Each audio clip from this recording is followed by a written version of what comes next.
Good afternoon, everyone. Welcome to this afternoon's session where you're going to learn a little bit more about beef and the cattle industry and some of the research that's going on here at the University of Saskatchewan. I'd also like to mention that it's a great day to celebrate Agriculture Day today. Today is Canada's Ag Day or Canada's Agriculture Day. And there's numerous different things taking place from coast to coast, and we're excited to have you taking part here in the great province of Saskatchewan. I want to introduce myself. My name is Clinton Monchuk. I am the Executive Director of Farm and Food Care Saskatchewan. I also farm in the Lanigan area with my brother Andrew, where we have a grain and egg farm as well. I'd like to start things off by just not only welcome everybody to this, but also say that just to kind of get everybody interested in the comment section and know where everybody's from. If you want to take just a couple minutes and indicate which town you're calling in from, or if you're a classroom, just indicate the school that you're calling in from, the classroom, the grade, as well as how many kids are in your class. We do already have some things posted for teachers in the comments section, including a summary of the tour, as well as a viewing guide as well. We do have a variety of different resources that you can look at after this webinar too via our website, farmfoodcaresk.org, as well as our national initiative, which is canadianfoodfocus.org, and you can see that going along the bottom of your page. Today we have two great experts in their fields on the call that are going to explain a little bit more about beef production and the research that's happening at the Livestock and Forage Center of Excellence here at the University of Saskatchewan. Our first guest is Lana Height, who is the Research and Engagement Specialist at the Livestock and Forage Center of Excellence. Lana's background is in journalism, and she absolutely loves asking questions. Currently, she interviews and writes stories about U of S scientists who conduct research to improve health and welfare of beef cattle, and Lana and her husband currently live just southeast of Saskatoon.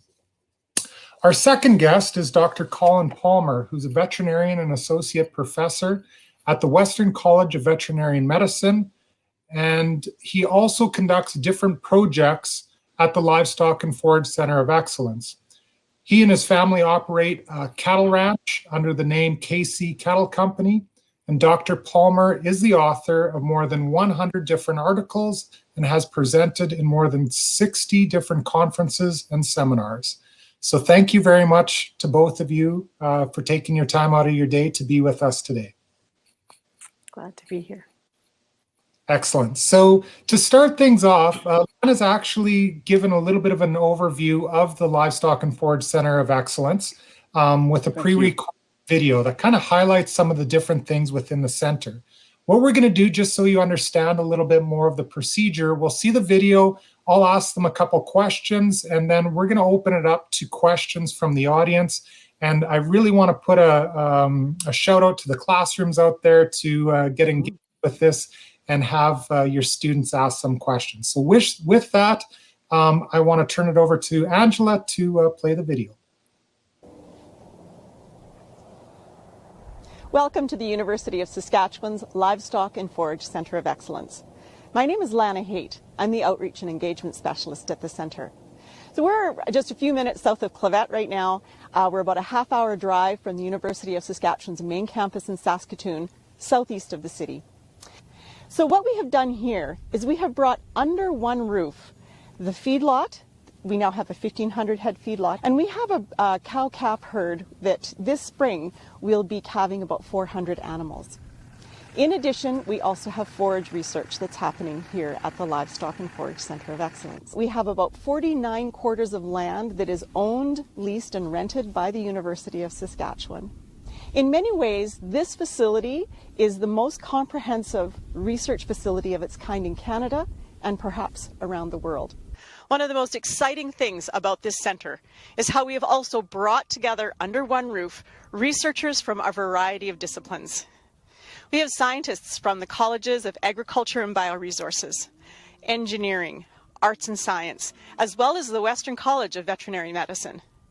These scientists are doing a whole range of research, from under the ground, looking at environmental aspects of terms of water and how it moves in the ground, soil and how the soil is impacted by cattle feedlots as well as cow-calf operations. We also have a lot of feed studies being conducted here in the feedlot. Many of those studies happen in those small pens that we've already seen. But these pens behind me are actually large pens. They're more similar in size to what you would see in an actual feedlot. And it's in these pens that the scientists from the Western College of Veterinary Medicine are particularly interested in disease transfer and animal behavior and those kinds of things. The metabolism barn is a specialized laboratory. Each animal is its own research unit. And so scientists can measure with incredible precision everything that goes into the animal and everything that goes out of the animal. We follow here in the Metabolism Barn and elsewhere at all of the facilities of the Livestock and Forage Centre of Excellence, the guidelines set out by the Canadian Council for Animal Care.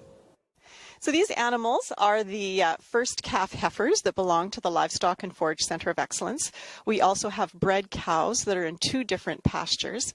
Closer to calving season, these animals, as well as the cows, will be moved to the main yard of the Forage Cow-Calf Research and Teaching Unit, where they'll calve in the calving pens that are outside.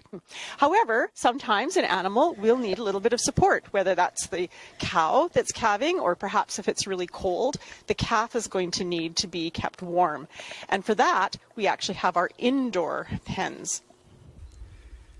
Okay, now we're going to take our actual gas sample. This pot's been sitting on here for 20 minutes. We're going to measure the nitrous oxide, the methane, and the CO2 coming off the soil here. Okay, let that ride for about 10 seconds. Okay, that's my tube there. And there we go. Let's go. That's okay. Plunger's going down. That means we have an evacuated tube. Just going to finish the plunge there. Boom. Done. Okay. As we head back towards Saskatoon, we're stopping at Goodale. This particular facility is called the Specialized Livestock Facility. And livestock at the Livestock and Forage Centre of Excellence includes more than beef cattle. Here we have bison. We actually have 2 bison herds at the Livestock and Forage Centre of Excellence, and the researchers at the University of Saskatchewan access these bison to do research on reproductive technologies as well as disease management. Thank you for coming on our tour today. I hope you've seen how we have truly brought together under one roof pre-existing research facilities in Saskatchewan in order to provide innovative and excellent resources for scientists to do fabulous work on behalf of the forage and livestock industries in our province. We've also brought together under one roof academia, government, and industry. And then finally, we've brought together under one roof a whole range of scientists looking at under the soil, water, the soil itself, looking at forage and crops, looking at cow-calf and the feedlot and beyond. So we really do look forward to seeing you in person. Please come and see us at the Livestock and Forage Centre of Excellence for your in-person tour when we're finally able to get together again.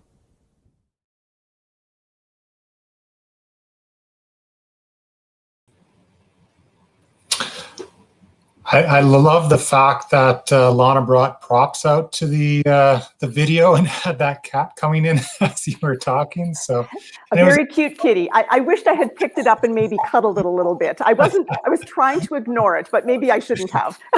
It was pretty cute, pretty cute. Lana, and it's good that you actually had the opportunity to do that before it got really cold outside too, because it was done back in January. So it was good to see that you weren't freezing while you were doing that. I did want to start with you, Lana, on this and just to kind of maybe explain a little bit why some of this stuff is needed and why the University of Saskatchewan kind of made the decision to do this and the kind of the betterment for the cattle industry here in this province and the university. I think, Clinton, producers are looking for ways to improve their operations. It's just natural. We all know that we can get better at things that we do.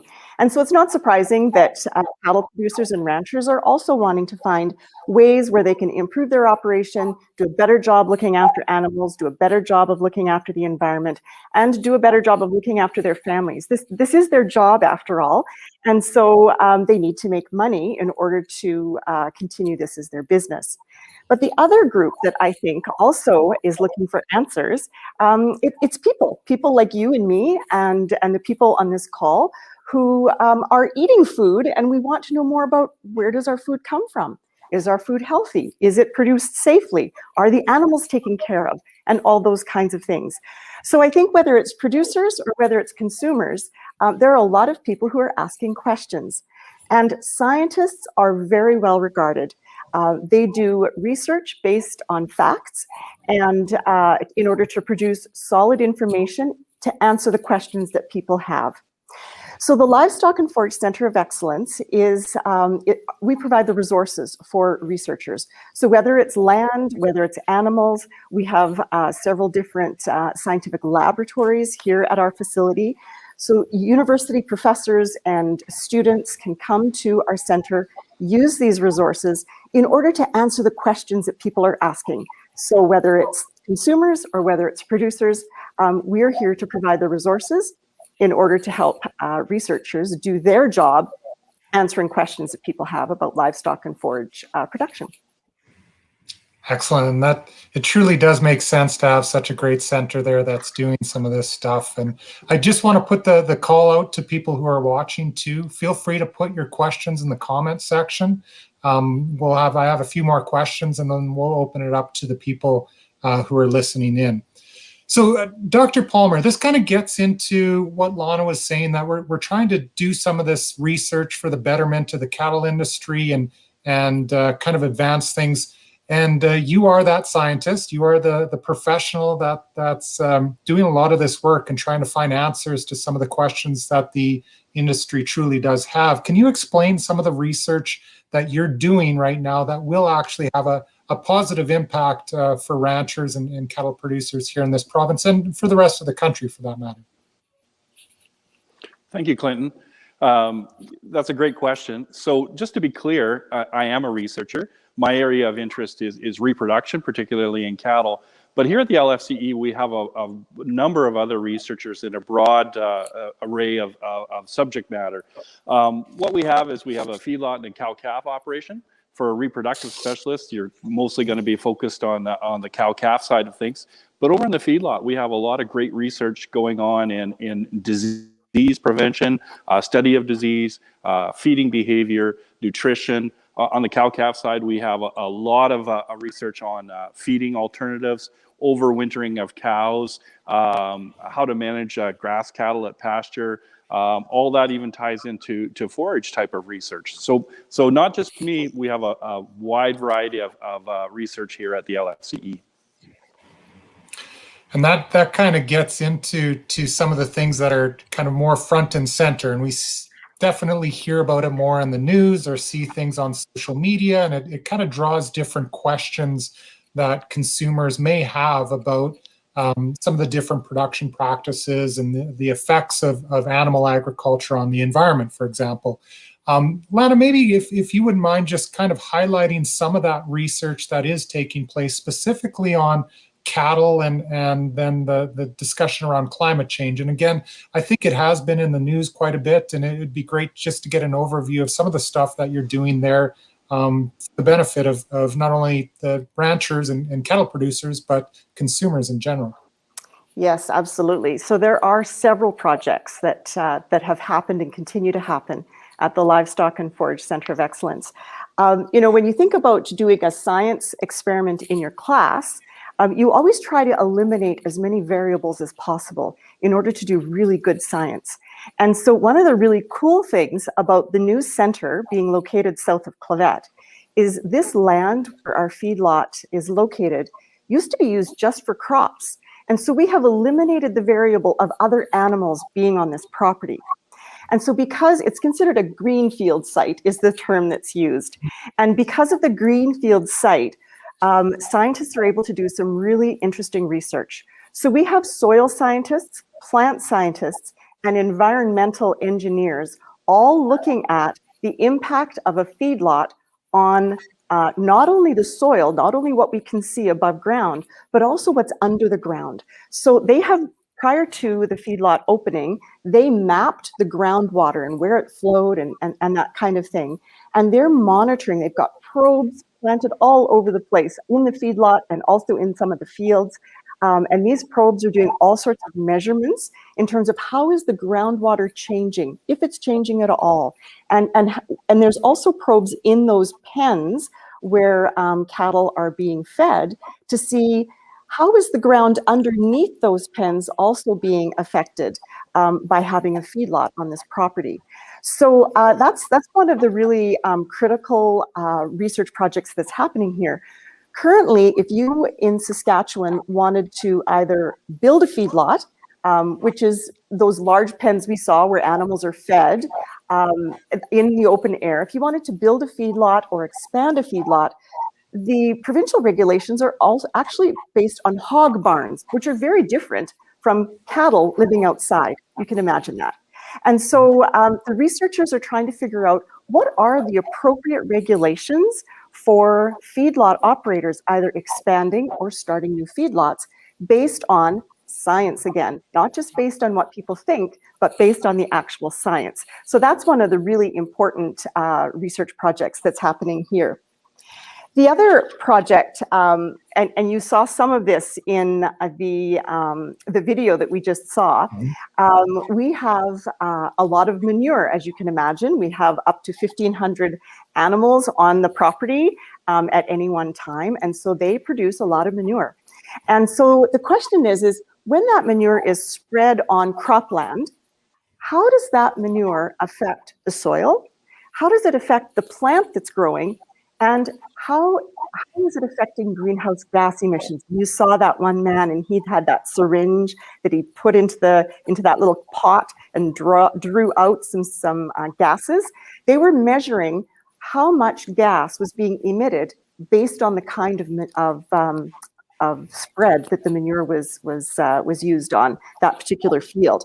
So that's a really interesting project as well. And again, soil scientists are involved in that, as well as plant scientists. So you can see how lots of people are working together. I'm going to tell you about one more project, and then we can answer questions if there's some about this particular area of research. But you know, cows and calves, they spend many months not in pens, but out in the field, out in pastures, where they graze all spring and summer and into the fall.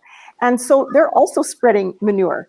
And so soil scientists and animal scientists are conducting a few different studies related to greenhouse gases. First of all, the greenhouse gases that the cows are breathing off, but also the greenhouse gas that is being emitted from the ground based on that manure and that urine as the animals are moving around the field. And so, you know, one of the scientists explained to me that it's almost like a circle. So they're studying what is the cow eating? And then after what is the cow eating, how does that diet affect the soil as the manure and urine comes out? How does the soil affect the plants that are growing in that pasture? And then finish the circle, how does the plant then affect the cow? And so researchers are looking at different kinds of plants in pastures. And if you feed, you know, these certain plants, then how does that affect the soil? How does that affect greenhouse gases, et cetera? But if you feed a different type of combination of plants, does that then change greenhouse gas emissions, whether it's with the animal breathing it out or whether it's through the manure that's in the soil? It's really interesting science, and I think something that when people drive by and see cattle grazing in you know, vast kind of pastures or grasslands, they don't necessarily think of some of the interconnected science behind the cattle industry, but it really is. It goes so deep into the crops that are consumed by the cattle and how that cycle of methane and nutrient cycle and everything kind of goes through and cycles back. And I guess this leads me to my next question for Dr. Palmer. We hear again a lot of what's actually being consumed by both humans and animals, but there's a difference between the two in terms of what humans are consuming and then versus what cattle and specific on the beef side are consuming. And maybe just kind of give the viewers a little taste, I guess, if you could, on some of the differences and why a lot of those products that cattle are eating really can't be used for humans? Yeah, that's a great question, Clinton. One of the unique things about a beef cow, and this is even makes her different from dairy cows or sheep, they're also ruminants, is that she can consume a lot of plants that that we can't eat, or even dairy cows. We have selected beef cows to be able to eat forages and thrive and raise a calf, and of course translate all that material that we can't eat into usable protein for us.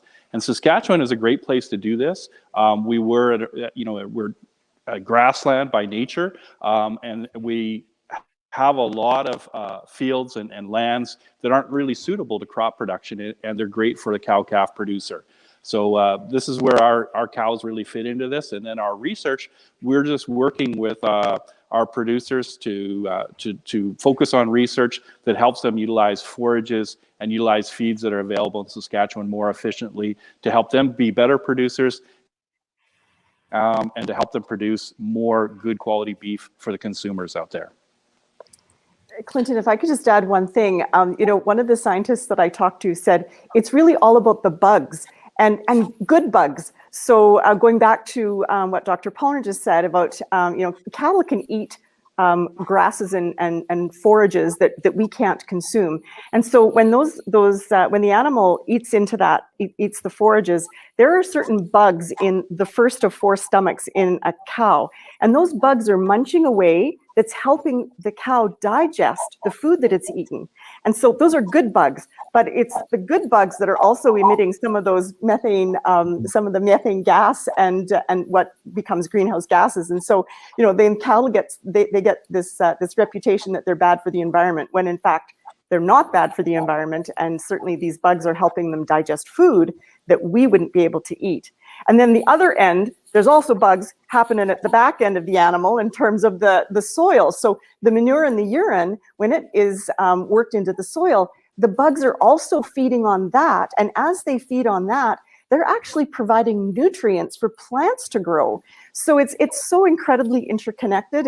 But again, those bugs, as they munch away in the soil on manure, they're also releasing some of those greenhouse gases that we hear about from time to time. Microbe, how these different bugs are helping us with our food system nowadays. Few questions from the audience already have started. First question is, what is that thing behind Dr. Palmer?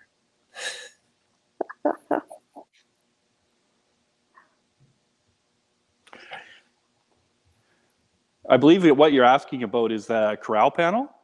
Can you hear me? Correct. Yeah. Okay, good. I believe you're asking about the green thing. Yeah, that's a Corral Panel. This is our calving area, so that if we have a cow and a calf that we have to put in overnight to bring them in here. And some of these panels are just sitting to the side here, all ready to go. We're going to start calving here in about a month. That actually brings up, so you indicated that you're going to start calving in roughly about a month. Have a few questions, and of course, I think a lot of people have seen what happened down in Texas and Oklahoma, the snowstorms that have happened. Obviously, we're not immune to snow or cold here in Saskatchewan. It's part of our life. So how is it the part of the cattle's or the cows' lives? Like, how do you ensure that they don't get cold and they're cared for, especially when it's winter? And how do you adjust to make sure things like calving can happen when it's maybe a little nicer outside than the cold weather we had a few weeks back?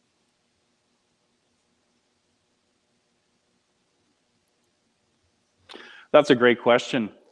Lots of folks wonder about what is the best month to calve in. I've often said in Saskatchewan, probably the only great month to calve in would be July, and sometimes it's really too cold there. The LFCE and at most other ranches in Saskatchewan, you like to calve outside if you can. It's to keep the cows spread out, and it's better for disease prevention. But because of inclement weather and the risk of inclement weather, we often keep facilities like this. And so next to me, to my left, we have a big yard area with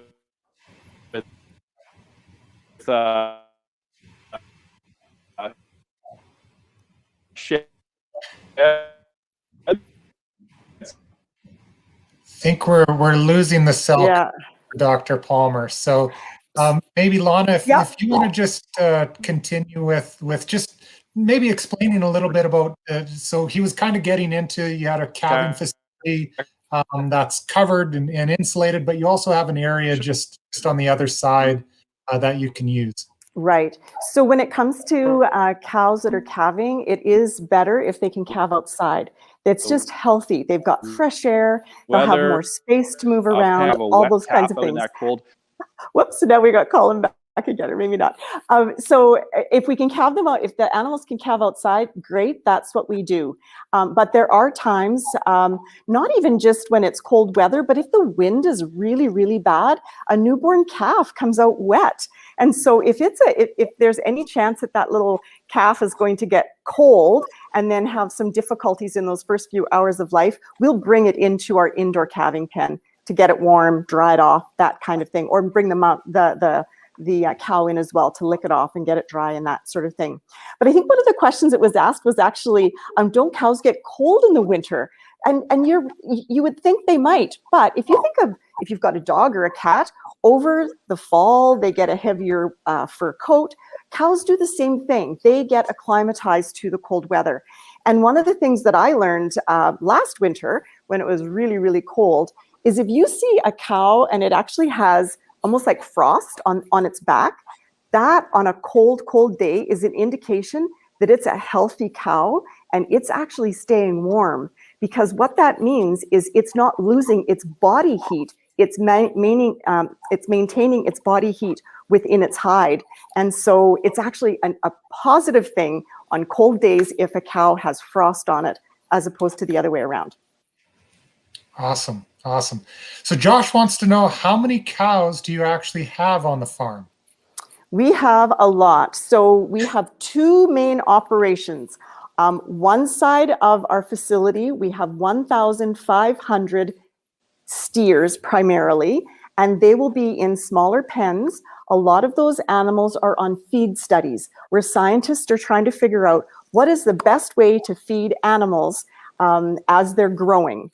And then we also have some pens where we have animals, and the veterinarians are looking at diseases. And how do diseases move through a pen of animals? How do they get kind of runny noses like maybe you do when you start school at the beginning of the year? They're also looking at different ways to detect disease earlier in a pen in order to treat animals appropriately with antibiotics. Now, in another month, as Dr. Palmer has said, we will be calving, and we have more than 400 animals that will be calving this year. Some of those are cows that have calved before, and some of those are called first calf heifers, which means this will be their very first calf, and about 400 of those. So when they're all born, we will have 800 animals, hoping that most of those animals are going to have one, and sometimes they'll have twins. We also have bulls, and we have heifers that aren't bred to calve this year, but will be bred to calve next year. So currently, we would have significantly more than 400. In another couple of months, when all those calves are born, we will have significantly more than 800. Awesome. We have actually quite a few more questions. So if it's all right with both of you, we'll kind of continue this. I know this was scheduled to 1:30, but I think if you guys can have an extra 10 or 15 minutes, we'll try and get through as many of these questions as possible. Shelby asked, there's so much science behind cattle production. Is the Livestock and Forage Center of Excellence like a real feedlot? Like you kind of showed some pictures, but is it typical of many of the feedlots here in Western Canada? Well, it still is a science lab. And so if you recall, I said earlier about the importance of eliminating variables. A real feedlot typically has, the pens will face each other, but we want to eliminate the variable of the weather. So all of our pens face south. They all have fences along the back side of them. Most of our pens are 15 head pens, And that's because those feed studies that are being done are best done with smaller groups of animals. And 15 is apparently been determined as a fairly good number for getting accurate science information based on, is this type of feed better than this type of feed for an animal? However, we do have 4 pens where we can put 200 animals and also subdivide those four pens into 8 100 head pens. Those would be pens that are more similar in size to what you would find in a real feedlot. We did have a Facebook question that asked why the calves are removed from the mother after birth. And I think this is a great learning explanation between beef and the dairy industry in terms of some of the say beef versus veal. And maybe one of you could answer just the difference between the beef side of things and the dairy side of things. Colin, if you're back with us, do you want to try that one?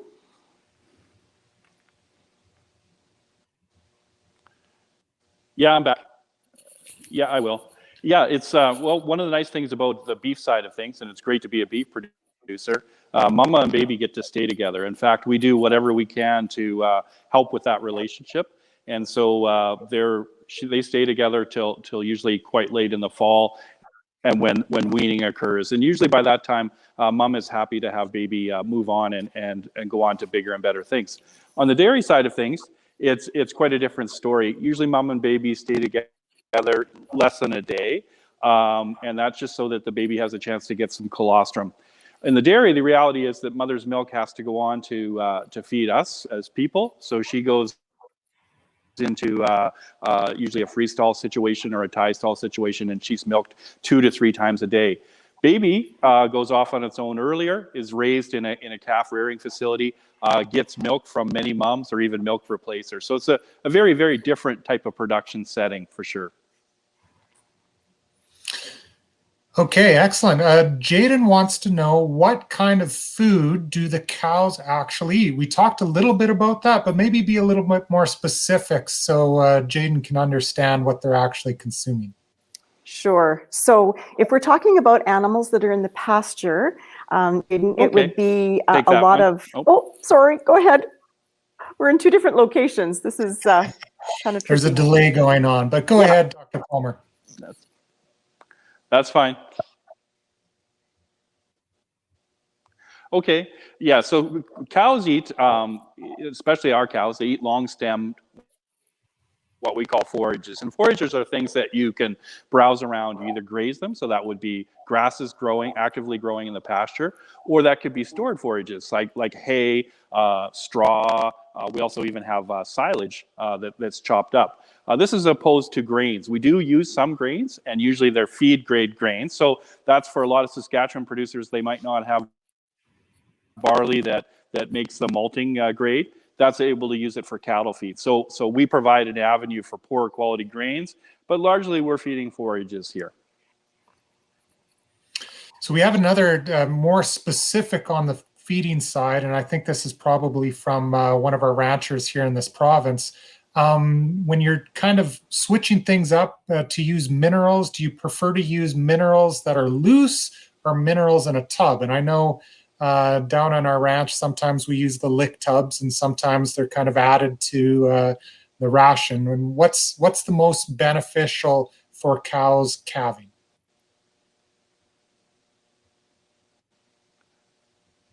Yeah. So I had a little trouble hearing you. Can you all hear me? Just a thumbs up. So what we feed here, so lick tubs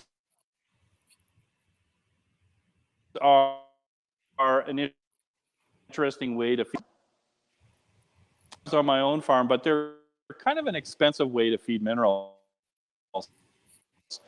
What we try to do here is we actually mix the minerals into a silage-based ration, and that way the cows get a certain amount every day.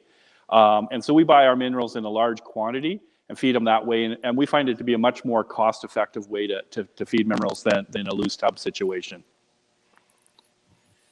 Okay, you're breaking up a little bit there, but I think the take home from that was lick tubs are great, but they're more expensive. And if you can put them into that ration and mix them together, that would probably be the best.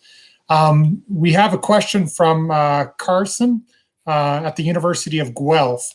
Are there any research results available to read? And I'll make the assumption this would be on a lot of the research that you're doing at the LFCE, and whether or not there's some place that they can go to read up a little bit more on some of the stuff that's being done. Absolutely. So Carson, we have a website, lfce.usask.ca, and we post stories on that website regularly, both of research that's being conducted, and when there are results, we'll post stories about that. We also have a section under a research tab that lists more than 24 projects that are ongoing or are nearing completion, but we don't have results yet. So by all means, please go to our website, and you'll find lots of really great information about the research that's conducted at the Livestock and Forage Center of Excellence.